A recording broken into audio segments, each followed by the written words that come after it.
start with Miss Remi. You can see she has the transitional leash over her nose and behind her ears. And this is the training leash that we love that we'll actually provide you when you pick up. But we'll be using it all week, so I'll teach you how to put it on. We really love it. It's really great. So right now, we're just working on being calm, cool, and collected. She really, because she's so young, loves to just act impulsively. Running or jumping, bolting through doors, things like that. So we're working on the training overall, is behavioral training that works on impulse control. So here she's doing it good, so I'm just going to give a little flick as I ask her to walk with me.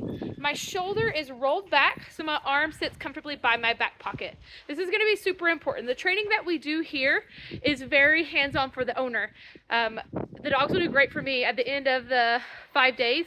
She's going to be a rock star for me, but the trick is getting her to transfer that to you. And the only way to do that is making sure you understand how we do things and why we do things, so you can mimic it, so that it brings back all that she learned from us. So here she's just kind of pulling on me a little bit, so I'm just giving some little flicks. I want a nice loose leash.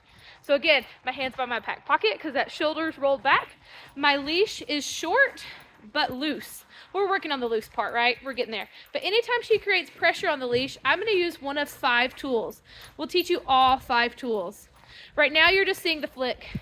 And that's kind of the basic one we start with, though we don't want it to be our only tool because we want her, they just kind of get used to it and start to ignore it. So that is the flick. The other one we have is the reset. It's where I just lift up the weight of an apple and I stand here and wait patiently. This just gives her the opportunity to reset her mind frame and go into a calm, cool, and collected position.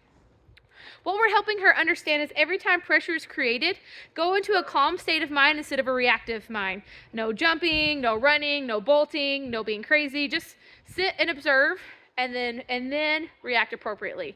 There she sat, so the leash went down. Her bum goes down, the leash goes down. She can be in a sit or a lay in this position, but she may not get her bum up. So see how she stood up? So I picked up that weight of an apple again, her bum goes down, that leash goes down. Again, she has to be in a sit, or her bum has to be down, but she can be in a sit or a lay. The choice is up to her. All right, so she's doing awesome here. She's getting more comfortable and laying down. Sorry, 1 second, let me fix this camera. There we go. There, she stood up again, so I'm gonna lift up that weight of an apple. I'll wait for her to put her bum down. This reset is one of our 5 tools we can use anytime pressure is created. It's also just something awesome to have in your tool belt because you're gonna use it all the time. Not only do we use it when we need her to reset, we're just going to use it throughout the day, all the time.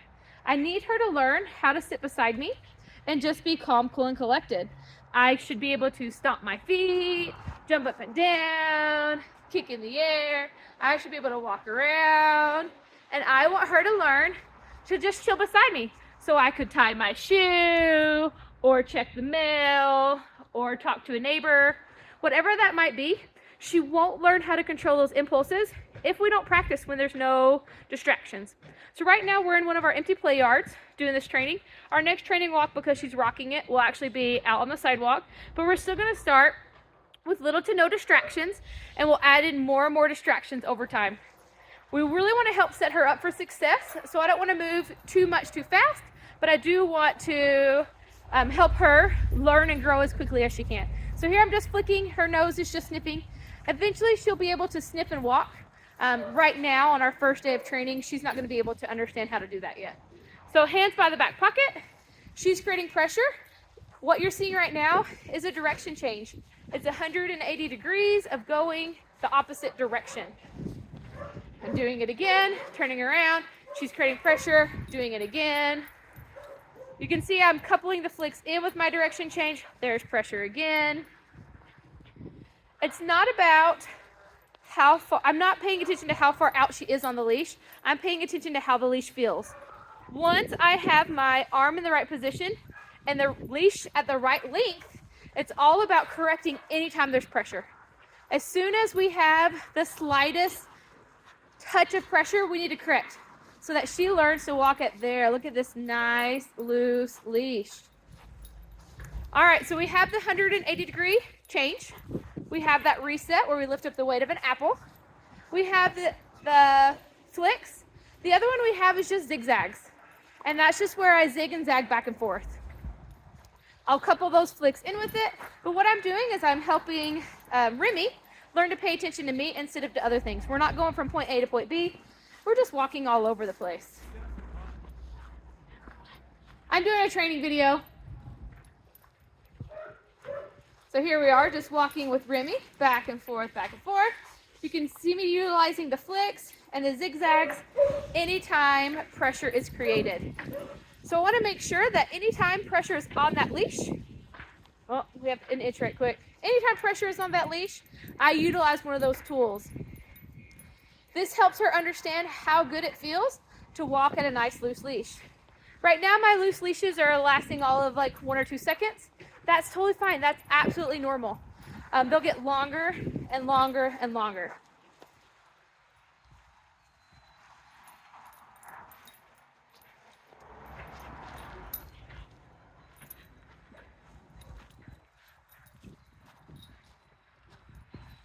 Here she's trying to smell again.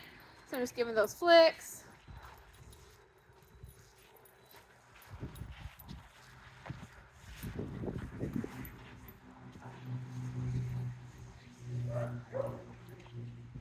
Direction change.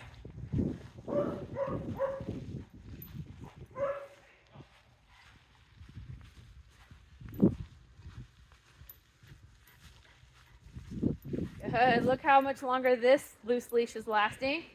That's awesome. The last tool, I'll go ahead and give you all 5, but we'll go over them a million times each training video, is a rollback. That's where I'm walking forward. I just take 2 steps backwards. She rolls back. I walk forward. She rolls forward. We go again. As soon as she creates pressure, I'll show you again. There's pressure. She rolls back while I walk backwards, and she walks forward. Good, and we'll do it again. Actually, I'm going to turn directions right quick so I have more room.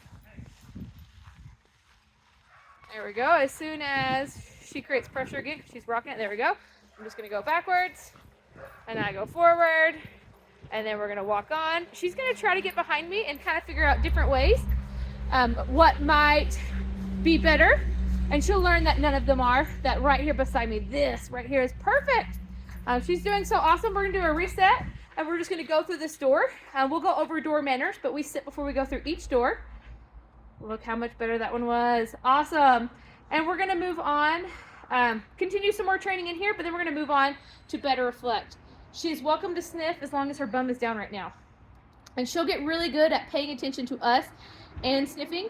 I don't want her to lose that fun of smelling. I just want her to learn how to multitask that with paying attention to what I'm doing.